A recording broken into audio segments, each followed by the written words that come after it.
It's a pity you're not. There you go. A 9-minute interview with Mr. Lavrov. Lavrov stuns Trump with territory declaration after Washington summit. Not Crimea, Donbass, or... What a shocking revelation that Russia is just stalling, that Russia does not really want peace, that Russia does not really want to play ball. Recently, I think Lavrov as well said that Zelensky is not even in a position to sign a peace deal because he's not a legitimate president, which kind of kills the whole thing in the water, doesn't it? If Russia just says, well, we would like a peace deal, but Zelensky is not a person that is qualified to sign it because he shouldn't be president. Let's see what the interview has to show us. I've been looking for the entirety of the interview. I think I've been talking about some parts of the interview on past streams, but it's really good that we were able to find the full thing to watch. I think it's the full thing, or at least 9 minutes of it. Never before have so few done so much to oppose peace, Europe. Greetings from Poland. Lavrov also said that Russia had not invaded Ukraine and Russian tanks were fighting in Sumy and a Russian armor column was within 70 miles from Kyiv. Alright, let's watch. It's a pity you're not wearing your USSR sweatshirt today. Well, you know, I think they blew that up into a sensation. There's nothing unusual about it. We have plenty of products that reproduce Soviet symbols. I don't see anything... Really cringy and weird. Why would you wear that? I have no clue. But I guess there's a big Soviet... It's just... There's not a lot of weird nostalgia for the Soviet period. People feel like they were better off under the Soviet Union, especially considering the huge crisis in the 90s that followed. Some people might feel like, hey, things were better under the Soviet Union. There are even some people in Poland, older people, that go, things were better off under the Polish People's Republic. But I do not share their opinion. Wrong with that. It's part of our life, part of our history. It's our homeland, which has now taken the form of the Russian Federation and is surrounded by the former Soviet republics, friendly countries. Polish people knew what was up before before World War II. Polish socialists just called the USSR Russia. Of course, there are always clashes of interest, but that's life. As for this fashion, if you like, I saw after the Anchorage summit how young people here, students at Moscow State University and other universities, wore those sweatshirts. Embarrassing that young people embrace something like that. But then Russia is just a mindset. Russia's a whole mindset. It's very specific society. Don't think this is about imperialism or attempts to revive imperial thinking. Oh yeah, one of the biggest spokesperson for Russia is going to explain to us how Russia is not all about imperialism or the revival of imperialist thought. And that the fashion completely does not reflect that. Some in the West say. It's simply about history, and this history needs to be preserved. Yeah, of course. Yeah, naturally. We need to preserve it by getting the countries that got out of our grasp back into the fold. It's Lavrov. It's like the Russian foreign minister, Sergei Lavrov. Pretty famous figure within politics. With, if you will, a touch of humor. The American Touch side of humor. noticed your appearance. Yes, without any hysteria. They simply said they liked it, just as a shirt, as Senator Marco Rubio put it. And what Yeah, Marco Rubio is an excellent politician, as we have learned from certain other political commentators. was the overall atmosphere there? It was a very good atmosphere, reflected in the statements made by Presidents Putin and Trump after the talks. It was a useful conversation. It was clear that the US president and his team genuinely wanted to achieve results that would be long-term, stable, and reliable, unlike the Europeans, who at that time... Yeah, the Europeans want a peace that would be beneficial to Ukraine. That pesky Europe want security guarantees for Ukraine. And that pesky Europe does not want Ukraine to give up a whole bunch of its territory, 20% to be exact. I guess according to the foreign minister of Russia, that is not acceptable, not sustainable, and not long-term. Time kept saying only ceasefire. And then, after that, they would continue supplying Ukraine with weapons. Secondly, Trump and his team clearly understood that this conflict has causes, and that the rhetoric of some European presidents and prime ministers, that Russia unprovokedly attacked Ukraine is childish nonsense. I can't put it another way. Yeah, of course, it's such childish nonsense. I mean, yeah, it was unprovoked. There are reasons, and we all know the reasons why Russia would want to attack Ukraine. I will definitely agree that there were reasons, but the invasion was definitely unprovoked as well. So those things are not mutually exclusive. Not every invasion in history is provoked, because then we would have to go to 1939. And of course, during the interview with Tucker Carlson, Vladimir Putin did say that Poland, in fact, provoked Nazi Germany into attacking. So I guess maybe according to Russia, all invasions are always provoked. Main thing is they keep saying it to this day, as shown during Zelensky's meeting in Washington with President Trump and the Europeans. They continue to demand an immediate ceasefire. At least some of them, like Chancellor Merz, continue to say sanctions must be used to pressure Russia. Yeah, Russia should be pressured, not Ukraine. Why should the victim of an invasion be pressured, as opposed to the invader? One of them even mentioned the phrase human rights. Whenever they discuss... Oh no, human rights, the phrase that Russia hates the most. Russia's kryptonite, Russia's personal... human rights. Foreign policy issues about countries not in their neoconservative or neoliberal camp, be it Venezuela, China, Russia, even Hungary, and many others. Neoconservative. They always put human rights at the forefront, within what they call a rules-based order. But if you look retrospectively at everything they said about Ukraine over the years, you won't find the phrase human rights a single time. Yet the complete ban on the Russian language in all spheres of human life in Ukraine should have outraged those champions of democracy. Ah, yes, the complete ban of the Russian language in all spheres of life. Even though every single time I go to Ukraine, I hear Russian on the streets, I hear Russian from store clerks. Sometimes I even heard it from the staff in the hotels and hostels that I stayed in. Ridiculous. It is so ridiculous to say that Ukraine has enacted some sort of a full stop, complete ban on the Russian language in all spheres of life. That is the most ridiculous claim that I've ever heard. As a person that regularly goes to Ukraine, But you no. could not make a sillier claim if you tried. The fact that Ukraine is the only country in the world where language is outright banned also doesn't bother them. It's not, okay? Russian is not banned in Ukraine. You really have to be a naive person to believe that. Please take it from me. I visit Ukraine regularly. Russian is not banned. When some of them said, well, maybe territorial exchanges will have to be accepted, first, they claim it's up to Zelensky to decide. And second... Yeah, it is up to Ukraine to decide. Why would it not be for Ukraine to decide? They say they will deploy peacekeeping forces, meaning military forces disguised as peacekeepers. What does that mean? It means deterrence from you attacking again. They trust the matter of human rights to the very leader who passed laws exterminating the rights of Russian speakers. Language rights, education rights... Again, this is bullshit. This is not true. Access to Russian language media, and even the right to their religion, since they passed a law that essentially bans the canonical Ukrainian Orthodox Church. And they expect... Russian Orthodox Church that cooperated with Russia during the war. ...this very person to ensure agreements with Russia as he sees fit. Nobody says that before going into negotiations he should at least repeal those laws, especially since the UN Charter explicitly requires... Also, there is a thing to be said about Russification of certain countries, and Poland has undergone Russification as well. We are all familiar with the subject in this region. Polish people in particular, have also been exposed to a process called Germanification, which not many people in the West are familiar with.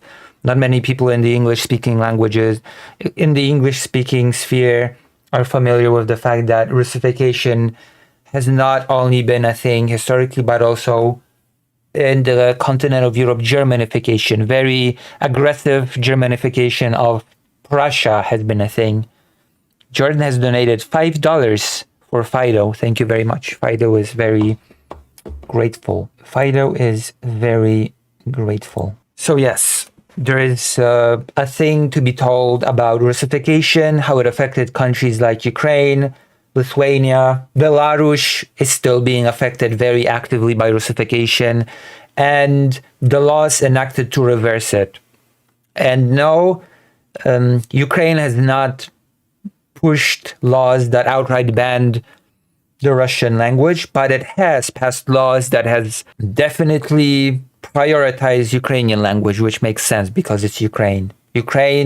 Ukraine's primary language is Ukrainian, and it makes sense to try to reverse the long-standing process of Russification through trying to promote the, local language.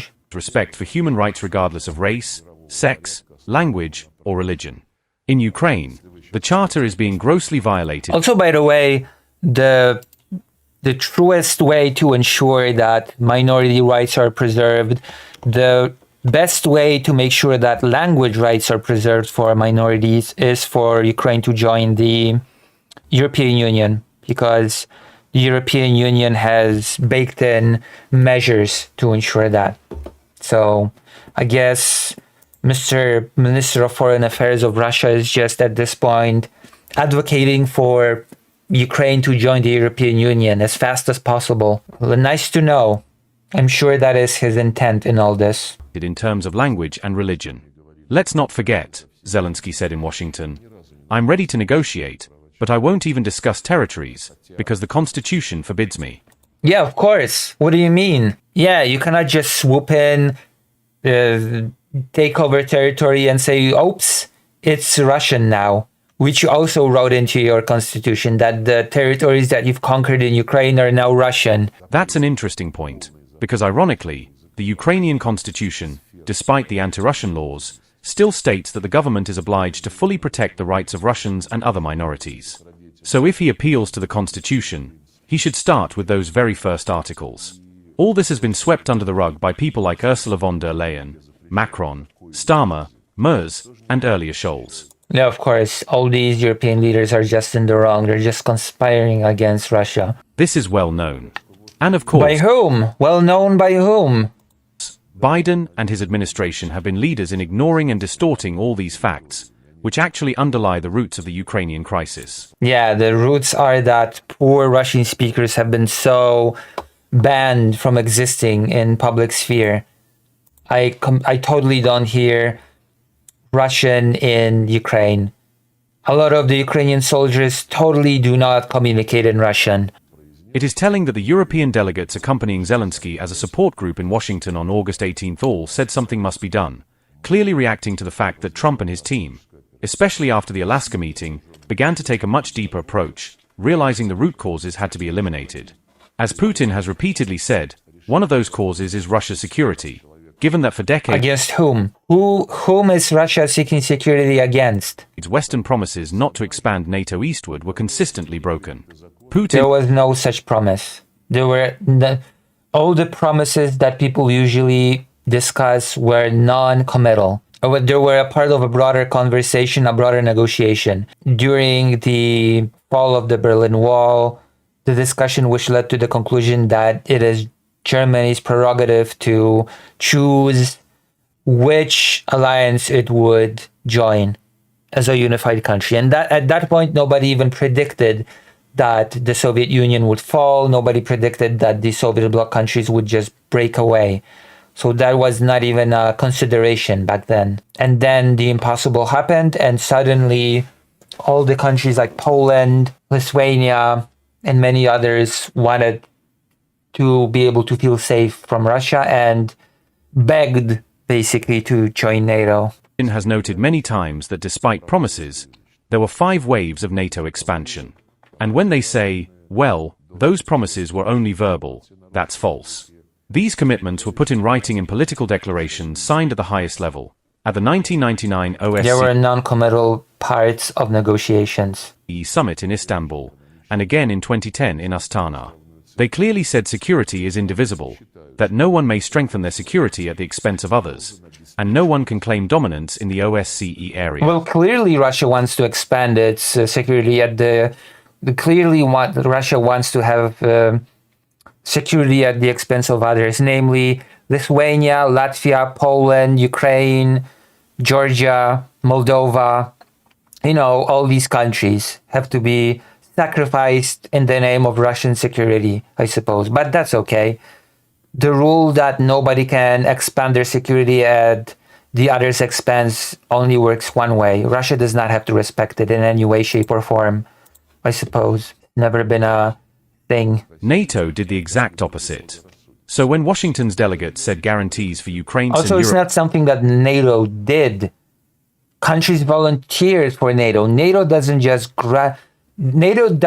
reach out and grab countries and say, you're in NATO now. You're in NATO now. You're in NATO now. We're expanding. Countries have to apply to NATO, and every single member of NATO has to agree to the expansion. Europe's security must be developed. Nobody mentioned Russia's security even once. Yet OSCE documents demand security for all. This arrogance toward international law and toward solemn promises. Yes, Russia is going to preach about international law with its hybrid warfare, with its burning of the biggest trading facilities in Warsaw, with its sabotage of weapons facilities, of train tracks. Yeah, Russia's gonna, with its blatant breaking of international law regarding warfare, with its blatant disregard for, human rights, that's the term that was being used. When it comes to genocide, that's definitely part of international law. The Convention of Prevention and Punishment of Genocide. Often written on paper but then broken, is still evident in their approach to the Ukraine crisis. Without respect for Russia's security interests, and without fully respecting the rights of Russians and Russian speakers in Ukraine, no long-term agreements are possible. These root causes must be urgently resolved.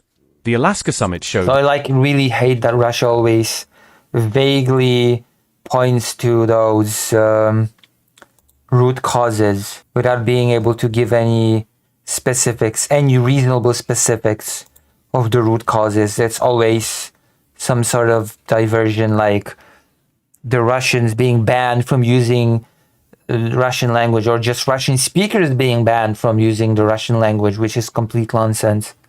NATO expansion, which I'm sorry to say it should be up to the countries if they want what alliances they want to join. That the US administration is genuinely interested in ensuring settlement, not to prepare Ukraine for another war, as after the Minsk agreements, but so that this crisis never happens again, and that the lawful rights of all states and peoples in this region are ensured.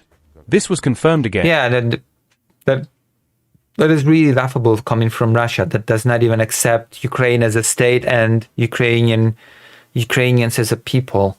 And in yesterday's late-night phone call between Putin and Trump, when Trump called to brief him about his talks with Zelensky and the European group. One of those Europeans, the Finnish president, compared today's situation with the War of 1944, when Finland gave up territory. Well, Finland, after World War II, enjoyed the best conditions for growth and prosperity thanks to cooperation with the USSR and later Russia, and thanks to neutrality.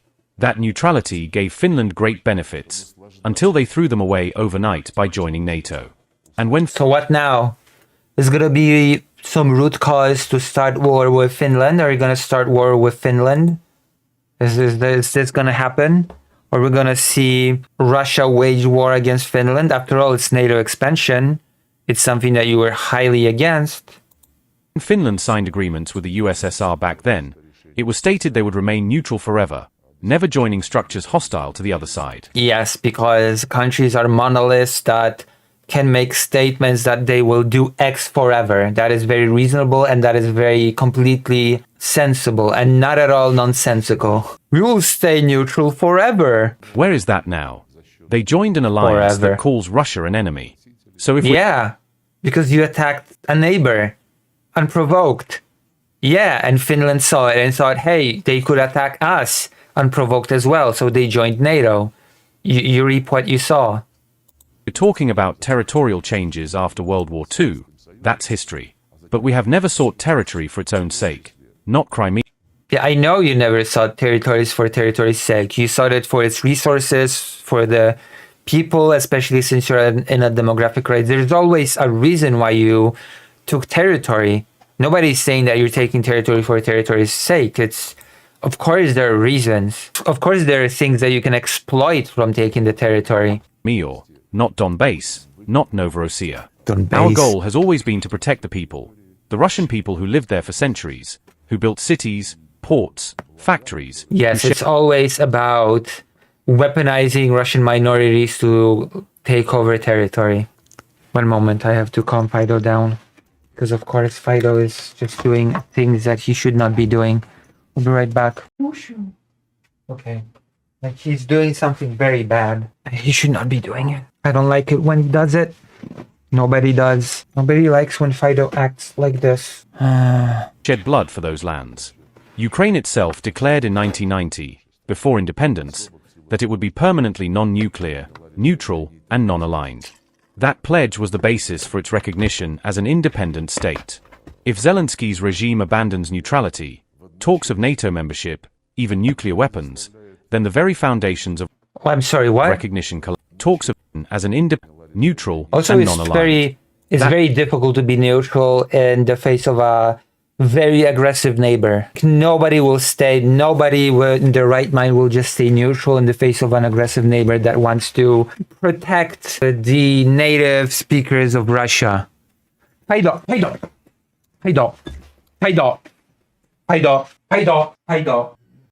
No sane country is going to remain neutral when faced with a neighbor that, under the smallest of pretense, under any excuse, will swoop in and take over 20% of your territory. Georgia knows this. Ukraine certainly knows this. Moldova knows this. Chechnya just basically ceased to exist. Neutrality is suicide, and Russia is your neighbor. I don't think it's an exaggeration to say that is basically why Poland, right after exiting the Soviet sphere, rushed to join the European Union and NATO. It actually treated it as a package. There's a very interesting press conference during which a statement was made. I guess since we're going towards joining the European Union, it goes without saying that we're also going to join NATO for obvious reasons. Pledge was the basis for its recognition as an independent state. If Zelensky's regime abandons neutrality, talks of NATO membership, even nuclear weapons. So this is ridiculous. We can only accept you as an independent state if you're neutral. This is just a ridiculous standard. It is not up to Russia to graciously accept its neighbors as independent states based on some arbitrary conditions that it places upon its neighboring countries. Then the very foundations of recognition collapse. That's crucial. Otherwise, once again, international law will be replaced by rules invented by the West on the fly. Yes, of course, because international law claims that any countries neighboring Russia must be neutral. That is extremely sound basis for international law. That one country dictates the other country's alliances, neutrality, etc. That is excellent basis for international law-based order. Amazing. We value that, unlike the Europeans, the US administration now seeks to get to the real... I guess international rules order to Russia means the world is divided into big players like the United States, China, Russia, and all the other countries are within their spheres of influence. Maybe India is a player. And if you mess with other people's countries, then you're infringing upon international law. That is the only way I can interpret this. Roots of this crisis, created by the Biden administration, which used Ukraine as a tool to contain, weaken, and even, as they said, inflict a strategic defeat on Russia. As for sanctions, no, we did not discuss them. Whether delegations pay in cash for fuel or otherwise doesn't matter. Many experts have said... Yeah, Russia started this in 2014. So let's not pretend that this has all been orchestrated by the Biden administration. This is a ridiculous statement. Lifting sanctions could actually harm us by reviving illusions of dependence on old 1990s models. Instead, we've now achieved technological sovereignty, food security, and are relying on our own technologies while keeping doors open for cooperation. But how could Trump believe Russia's lies about Biden starting the Ukraine war? Because Trump hates Biden and Trump will take any opportunity to blame Biden for everything. He calls it the Biden's war, so of course Trump's gonna believe it, or choose to believe it, or yeah, of course. But not dependency. Overall, the process now looks far more reliable and promising than 6 months ago at the end of Biden's term. What's next? Yeah, because it looks like Russia will get all that it demands, all that it wants, territory, and will be able to, with time, lose the sanctions, rebuild, and maybe go at it again, maybe invade Ukraine again, or maybe choose some different targets this time. The sky's the limit. It feels like under Trump, Russia can get a very, very favorable peace, which for the rest of us, to put it frankly, that would be a disaster. But Trump does not seem to care in the slightest about things like that.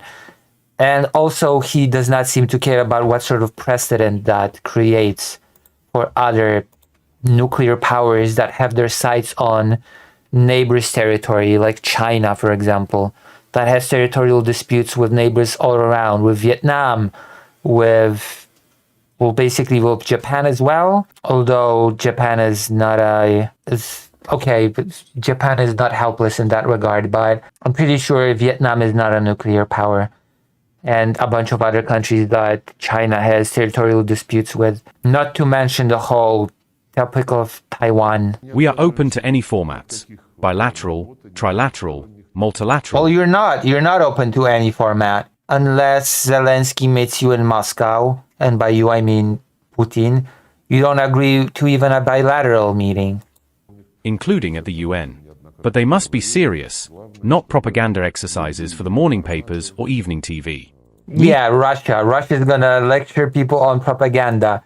Russia's really going to be crying and whinging about propaganda. Meetings at the highest level must be carefully prepared, step by step, starting with expert discussions. And one last question. Could Donald Trump come to Moscow this year? He has an invitation. President Putin confirmed it at the Alaska press conference, and Trump said it would took no questions from the press. What a shock. be very interesting. Thank you very much.